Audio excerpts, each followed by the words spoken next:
Hello दोस्तों, कैसे हैं आप। आशा करती हूँ आप सब खुश होंगे और पढ़ भी रहे होंगे।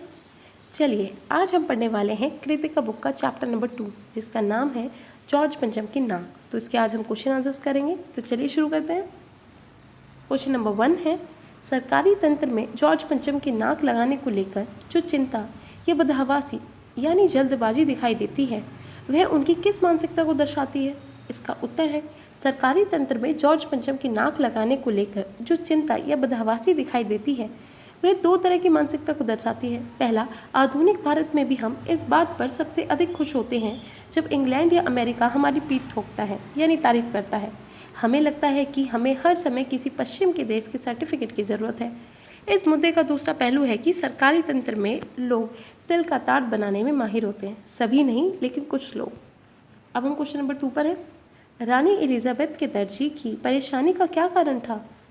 उसकी परेशानी को आप किस तरह तर्कसंगत ठहराएंगे यानी लॉजिकल बताएंगे। इसका उत्तर है, रानी एलिजाबेथ का दर्जी इसलिए परेशान था कि रानी भारत, पाकिस्तान और नेपाल के दौरे पर क्या क्या पहनेंगी। दर्जी अपने कर्तव्य के प्रति ईमानदार था, इसलिए उसकी परेशानी वाजिब थी। अब हम क्वेश्चन नंबर 3 पर हैं। क्वेश्चन नंबर 3 है, और देखते ही देखते नई दिल्ली का कायापलट होने लगा। नई दिल्ली के कायापलट के लिए क्या क्या प्रयत्न किए गए होंगे। इसका उत्तर है, नई दिल्ली के कायापलट के लिए कई काम किए गए होंगे। उदाहरण के लिए सड़कों की मरम्मत, फुटपाथ की मरम्मत, साइन बोर्ड और भवनों की रंगाई पुताई, पेड़ों की कटाई छटाई आदि किए गए होंगे। अब हम क्वेश्चन नंबर 4 पर हैं। आज की पत्रकारिता में चर्चित हस्तियों के पहनावे और खान पान संबंधी आदतें आदि के वर्णन का दौर चल पड़ा है। जैसे कि आपने तो देखा ही होगा कि कौन सा एक्टर, कौन सी एक्ट्रेस क्या कपड़े पहन के एयरपोर्ट पे जाते हैं, वो भी एक न्यूज़ बन जाती है। तो उसी बारे में बात की गई है क्वेश्चन में।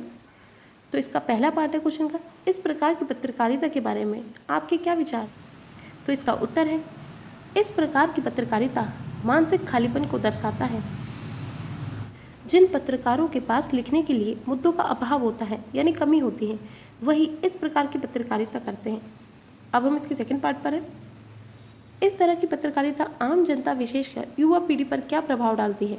इसका उत्तर है, इस तरह की पत्रकारिता आम जनता को सपने की दुनिया में ले जाने का काम करती है।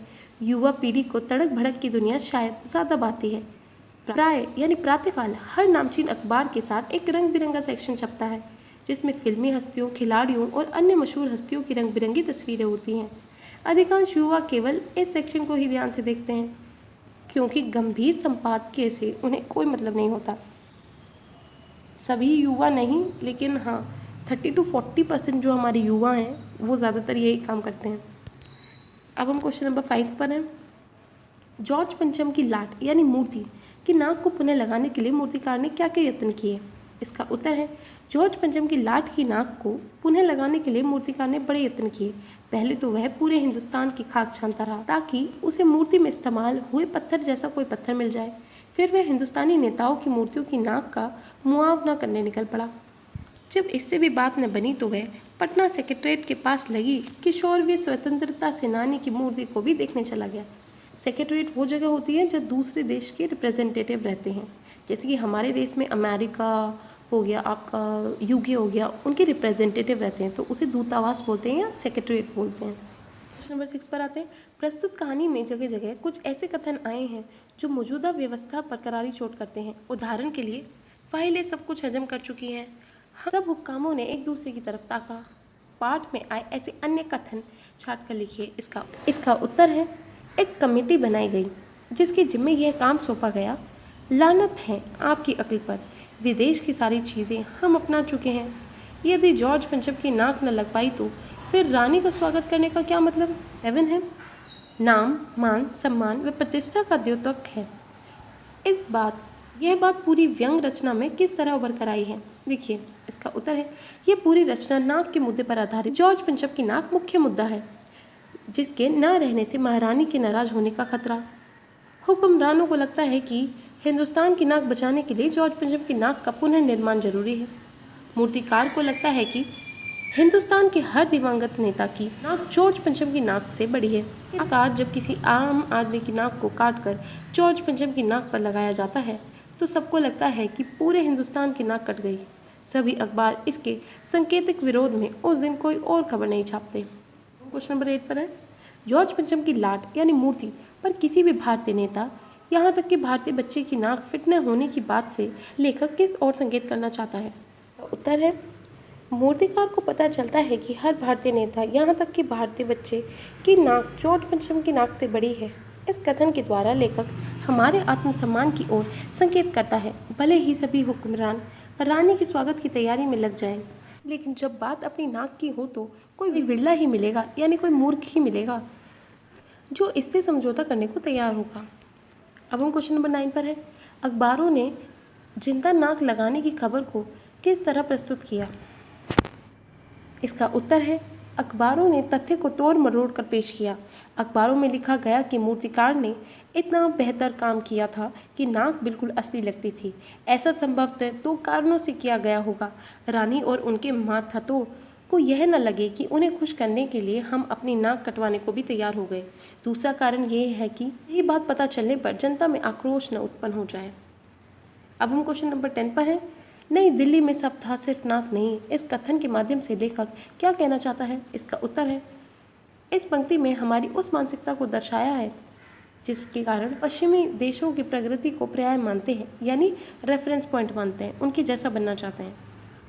आपने कई नेताओं को कहते हुए सुना होगा कि पटना को हांगकांग बना देंगे या मुंबई को लंदन बना देंगे। वे भूल जाते हैं कि हर शहर की अपनी एक अलग आत्मा होती है और अब एक व्यक्तित्व होता है, लेकिन हमारी हीन भावना के कारण हम यह समझ बैठते हैं कि नई दिल्ली में सब कुछ था लेकिन नाक नहीं। तो हमें एक दूसरे की कॉपी नहीं करना चाहिए, क्योंकि हर एक इंसान और हर एक देश की अपनी खुद की विशेषताएं हैं। हमें उनका सम्मान करना चाहिए, न कि एक दूसरे की नकल करके उसके जैसा बनना चाहिए। तो अब हम क्वेश्चन नंबर 11 पर आते हैं, जॉर्ज पंचम की नाक लगाने वाली खबर के दिन अखबार चुप क्यों थे? इसका उत्तर है, जॉर्ज पंचम की नाक लगाने वाली खबर के दिन पत्रकारों को शायद अपनी भूल का एहसास हो गया था।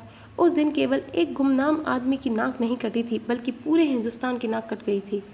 जिन अंग्रेज़ों से आज़ादी दिलाने के लिए हज़ारों जिंदगियां कुर्बान हो गई, उसी में से एक की बेजान बुत यानी मूर्ति की नाक बचाने के लिए हमने अपनी नाक कटवा ली। इसलिए उस दिन शर्म से अखबार वाले चुप थे। इसी के साथ हमारी वीडियो ख़त्म होता है। अगर आपको ये वीडियो पसंद आया हो तो प्लीज़ ज़्यादा से ज़्यादा बच्चों तक इसे शेयर करें, ताकि ज़्यादा से ज़्यादा बच्चे हम तक कनेक्ट हों और इस वीडियो का फ़ायदा उठा सकें। तो प्लीज़ अगर आपको ये वीडियो पसंद आया हो तो प्लीज़ लाइक करें, शेयर ज़रूर करें और हमारे चैनल को सब्सक्राइब करना ना भूलें, क्योंकि आने वाले टाइम पे हम और भी कंटेंट डालेंगे। तो तब तक के लिए पढ़ते रहिए और खुश रहिए।